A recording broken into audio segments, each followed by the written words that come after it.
Hello, ladies and gentlemen, and welcome back to some more Hearts of Iron 4 with Waking the Tiger DLC. My name is Sabouts, and I am joined by Commissar.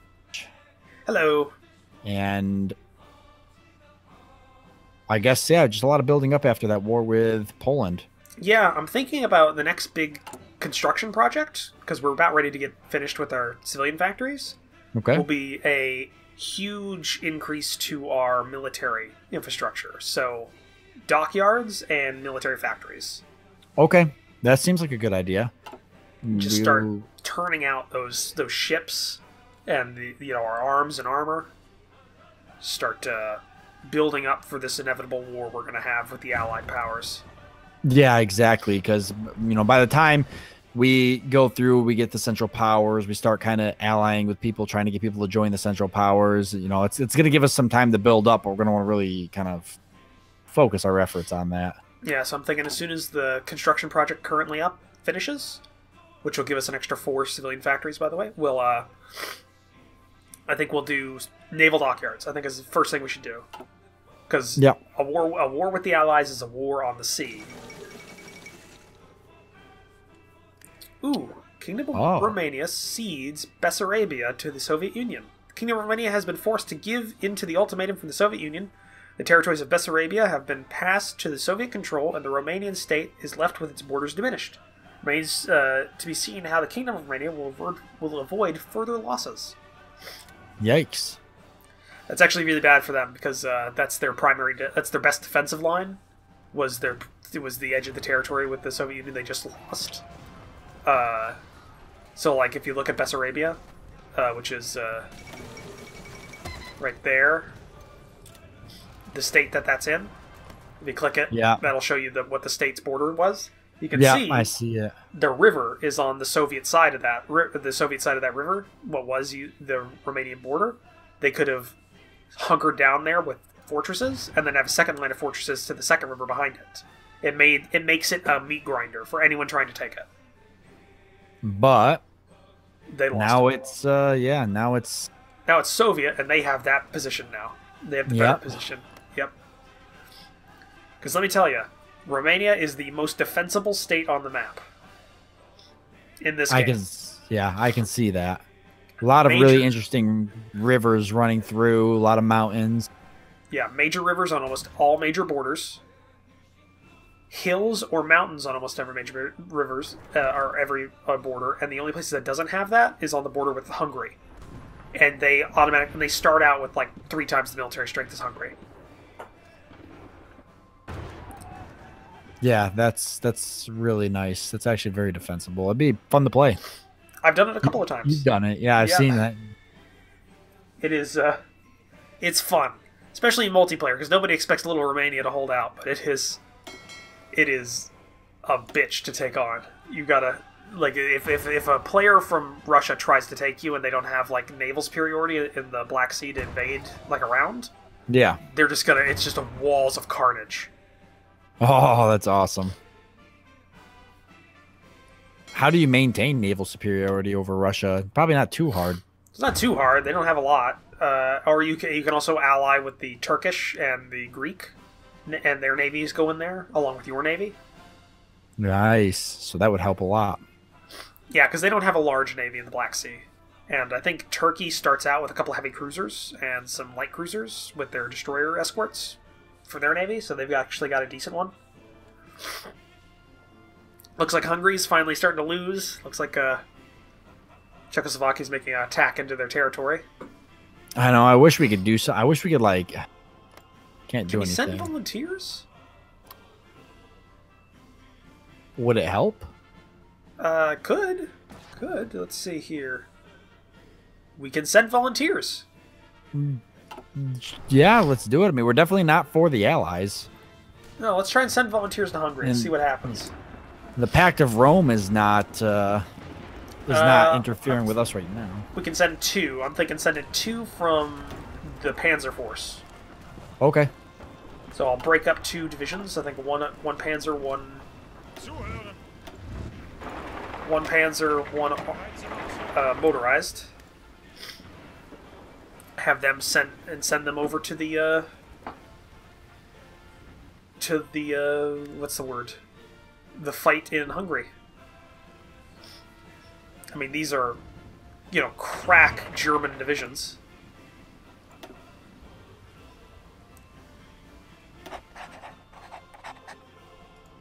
Send them over.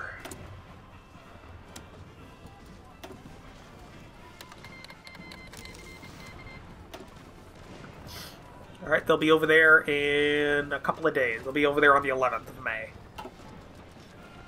Alright. I don't know how much that's going to help, but I think it's... It's 2 armored divisions. Well, I mean, it's an armored division and a motorized division. It's got to be worth a lot down there.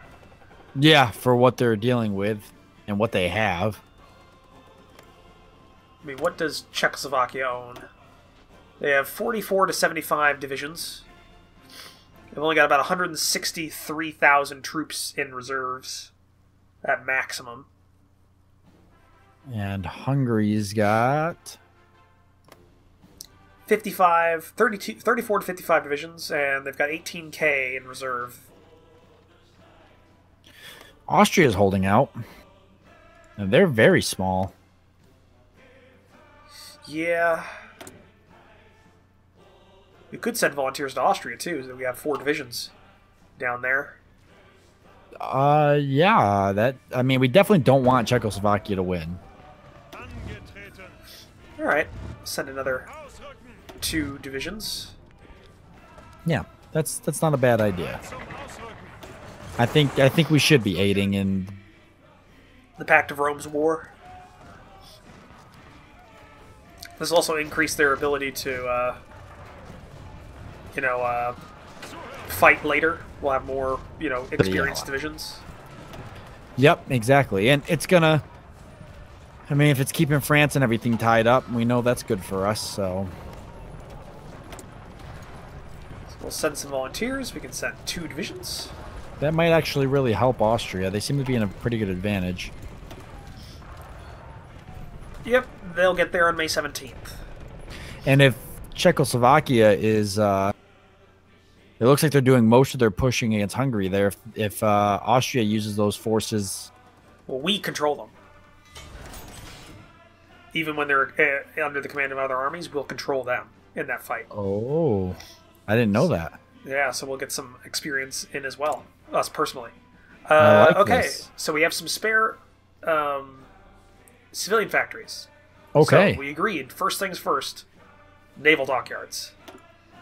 Yes, let's get some naval dockyards. Get that navy built up. Okay. 9 naval dockyards in East Prussia. Ooh, there we go. That's going to be great. We're just going to fill out our coastline with mechs. So look at how many naval dockyards we got building now. That's going to every one of those will be one that's on a ship production. That's awesome. So we can actually really start tweaking our ship production. And right now we've got... Is there any ships that we're not building that we might want more of? Probably some more battleships, right? Battleships, heavy cruisers, definitely, because we don't have any production of heavy cruisers right now because we did the first 4 as a run. And we got that. We have 1 carrier left in our, what's the word, in our production line. That's going to free up a lot of dockyards there. We could put more onto the submarines, because you can make it so that it produces a submarine a month. Wow. So you can put out 1 a month. You can also do the same for destroyers. That'd be crazy. That would definitely give us a huge advantage in at least convoy raiding against the Allies. Yeah. Maybe try starving out the UK. So maybe I'll do this. Okay, with that many dockyards, we'd be making 1.09 a month. So that's crazy. That's awesome. So once the carrier's done, we'll have that free up. And I think when the carrier's done, all the spare dockyards, we should put into something like a battleship or heavy cruiser. You think? Yeah, something like that. Well, how many do we have? We have 2 battleships, 4 heavy cruisers. I'm thinking a couple more heavy cruisers because that ratio is pretty bad. We want some good coverage on those heavy cruisers. I mean, on those battleships. So we need more, intermediate capital ships to screen them. All right. Going to increase speed to speed 2. And now we wait for our volunteer forces to get there. Looks like Hungary pushed back that push. Yep, I'm proud of them. They just got to get that little pocket reconnected to their territory. And do them a lot of good. That would be the place to make a push, right up that tail there. Austria is good too because there's Barno, like just south of Barno. They have that territory that's over their original border. That's not defended now on the other side, on the Czechoslovakia side, so they can push across with that. And you can actually see that? Well, yeah. See, I keep forgetting there's a ping. See that province right there? Yeah. Okay, you see the province just south of that? You see how the southern half of that province, just south of it, has a really dark black line? Yeah. That's the original border. Okay. So they pushed across the original border. The original border probably had fortresses on it. Okay. So past that, it's probably undefended. So if they could get past it and push in, they could expand their outreach and maybe go cut across. And then, essentially cut the supplies off for everybody to the east of it. Okay. Which would definitely help Hungary. Yep, I mean, we're both in agreement we'd like to see Czechoslovakia fall, so... But yeah, that's an allied force in our backfield that needs to be gone. Yeah, it does. Yeah, to see them fall, I mean, then that's all that manpower that can now turn and go help Italy with France. Yeah, and it can also, which would help us a lot. Okay, so the two forces have arrived. And now we can actually see a lot more, too. That's cool. Okay. Here's what I'm thinking. Gonna deploy him. I'm gonna take command of the one in Hungary. You can take the one in Austria, if you want. Okay, sounds it's up to good. you. But I'm gonna take these ones here. I can already see some exploitative areas that we can take. There they are.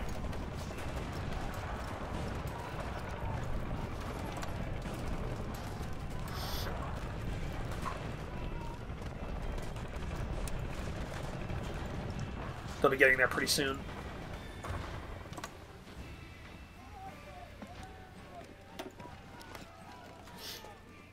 It does look like there's a couple of... this would also free up the Italian divisions that are deployed here. Yep. And I see that there is... Yeah, so, I mean, it would turn the whole war if we could get Czechoslovakia out of... That'd turn the whole... I see they are at a stalemate over there now up against the Italian-French border. So that makes sense why we haven't seen any action there. There's just... Nobody's really doing anything. Yeah.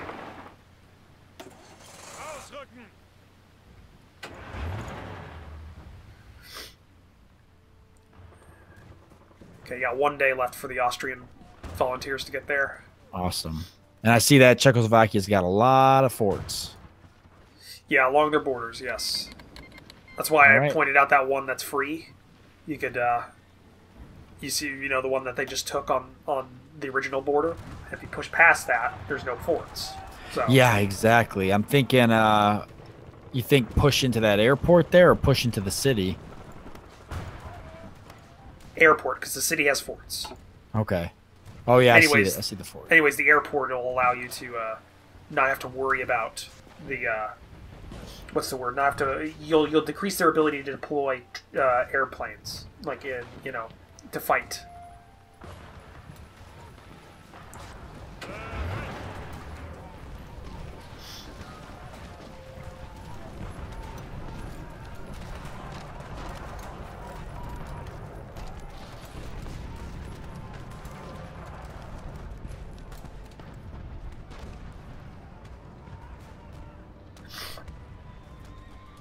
Oh, damn. Sorry, everyone listening. I know all the sniffles are annoying or sometimes disgusting, but I just can't help it.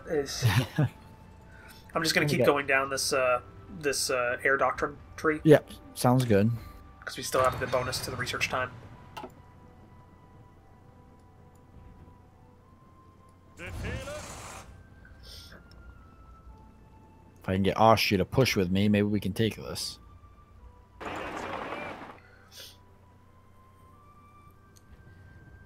Well, you're currently winning that fight. Well, it's on the fence. Yeah, it's been back and forth. It's been back and forth.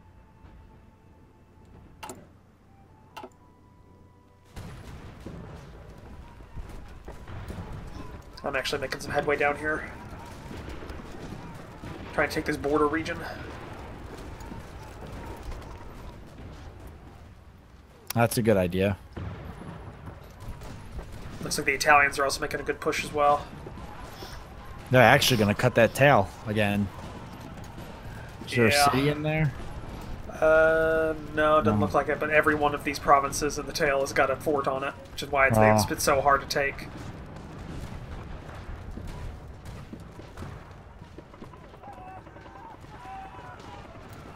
So now we're fighting other people's wars. But we need to. I know. Yeah, if we're going to make a difference. There we go. I don't think I had.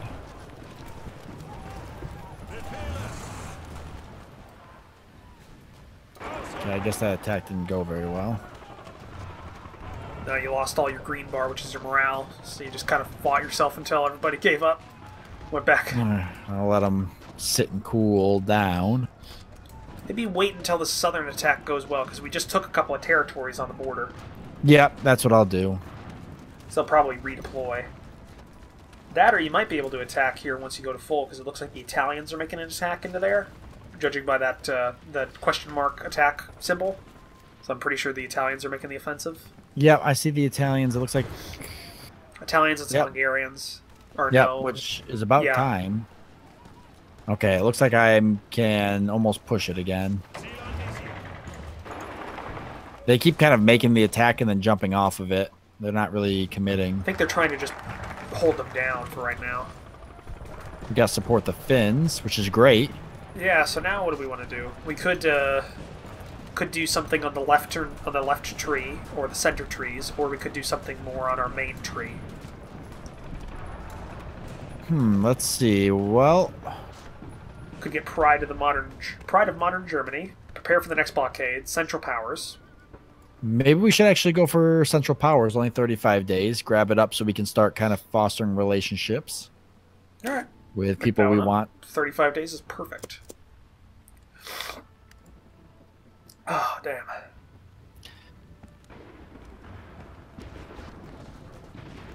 And yeah, you guys are making some great headway down there now. I think it was that I think the Czechs overextended. They pushed down into Hungary until they couldn't anymore, and then everybody just counterattacked them and pushed them back, and they ran ragged at that point. Yep, and it was good timing for us to show up. Yeah, with essentially at this point, what, 2 panzer divisions and 2 motorized divisions? That's a good amount of firepower down here for a Balkan war. That's yeah.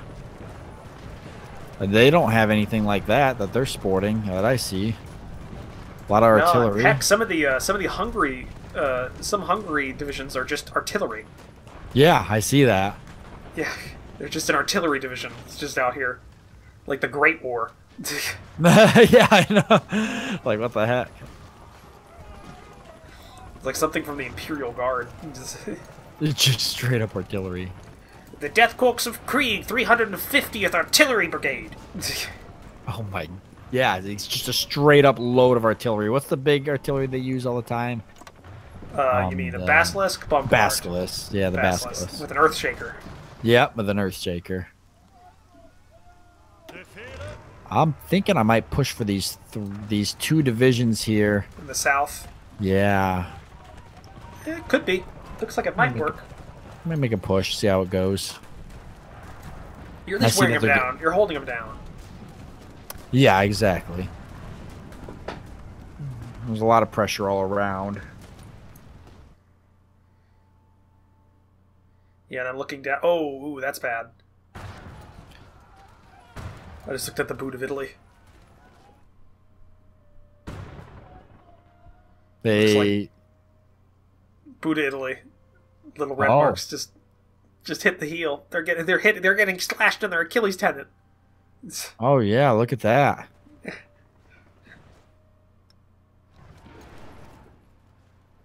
Let's hope the Italians can fight them off.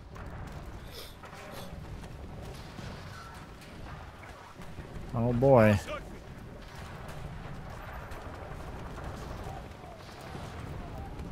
Leave it up to the UK. Make a naval... Oh, and there's a second naval invasion. Oh boy. Might have been a little too late. If we could, join the party. You know, if we get Czechoslovakia under control, we really could turn it around. We're making headway here in the Hungarian sector. Yeah, we're just basically over here in Austria. I can see why there's a big stalemate going on here. Austria just doesn't have the forces to push. But I mean, we're keeping forces tied up, so yeah, so that the Hungarians are making the push in the south.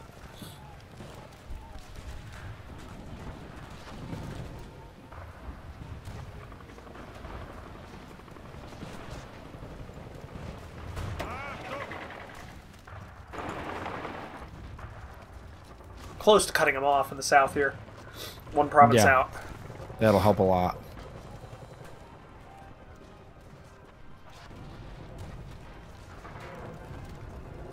Oh boy, the UK's spreading. It's only a matter of time before the Italians are able to redeploy troops to contain them. Who knows? Maybe we'll have another Gallipoli on our hands. Yeah. I mean, they're moving in. They're starting to get around them. Not down in the south part, though. Yeah, the problem is that the Italians have no navy anymore, so they can't stop that.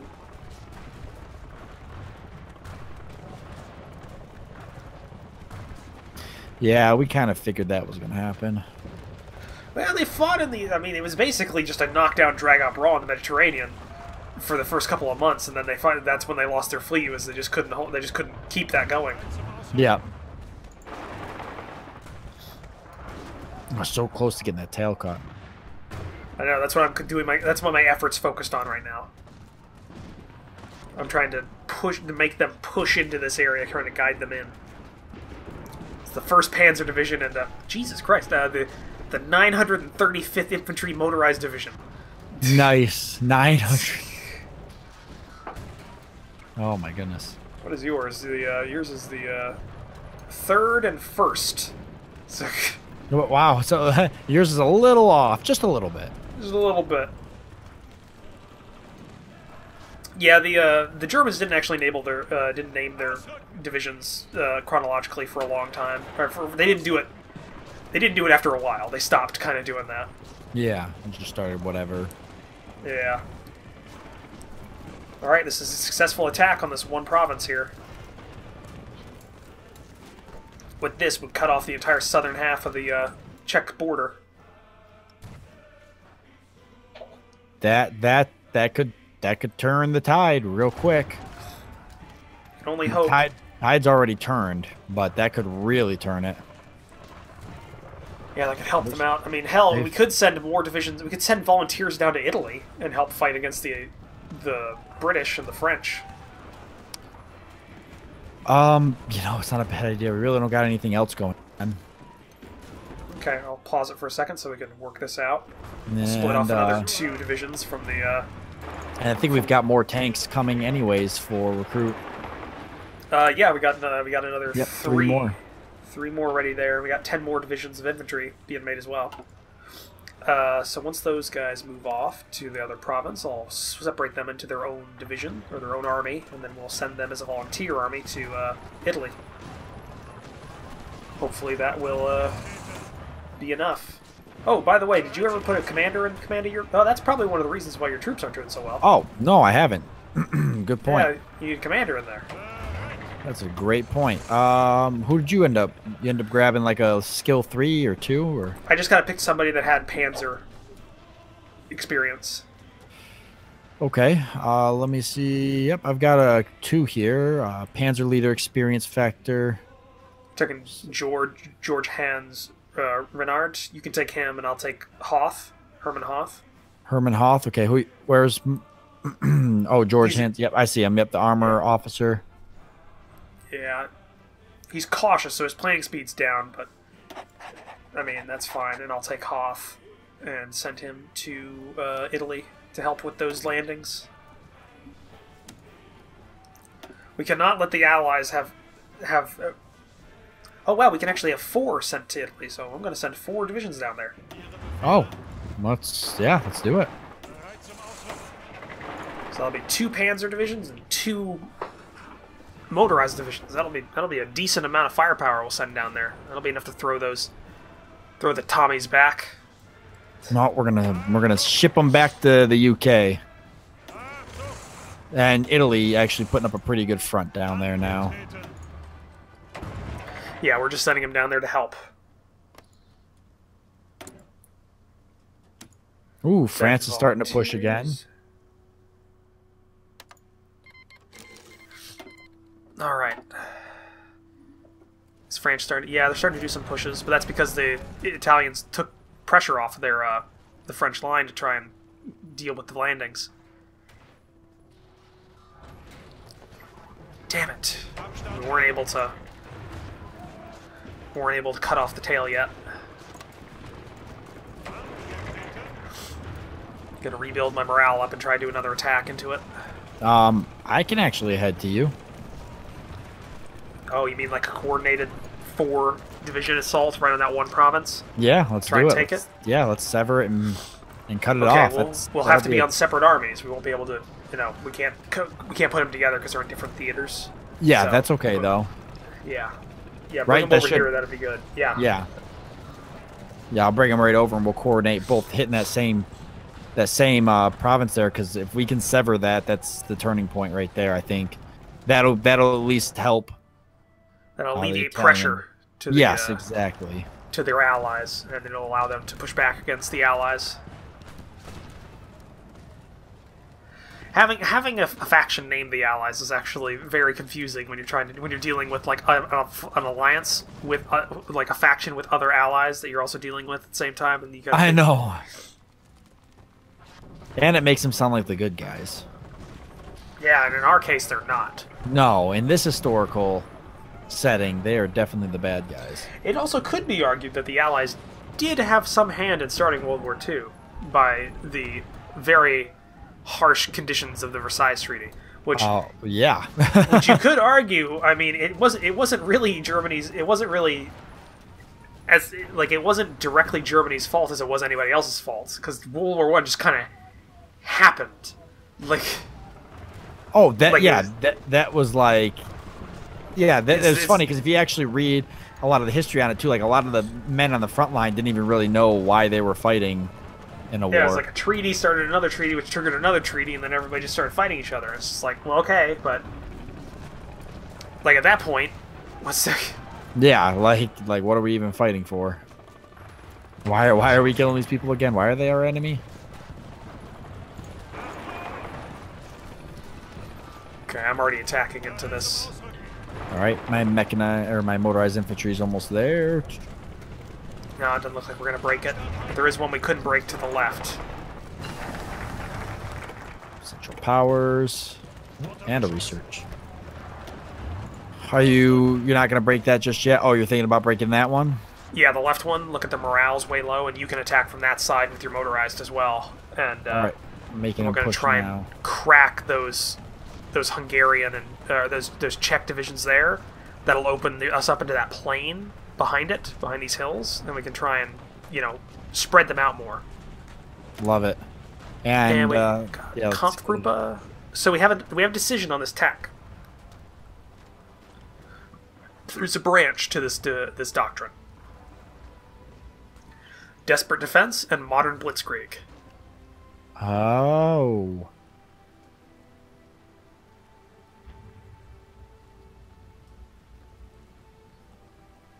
Wait, which one are you looking? I'm looking at the tech. Oh, okay. I am looking at the right one. I don't know if I know the. I think.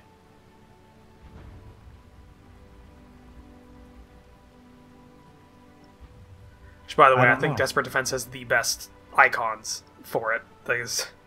Especially the second one, non-discriminatory conscription. Non-discriminatory conscription, recruitable population. Yeah, just go for it, buddy. Yeah, a guy in a wheelchair with a Panzerfaust just going at him. Go for it. Just holding the line. But I think, because this is an either-or, so I'm pretty sure we want to go with Modern Blitzkrieg, because we're not in Desperate Defense right now.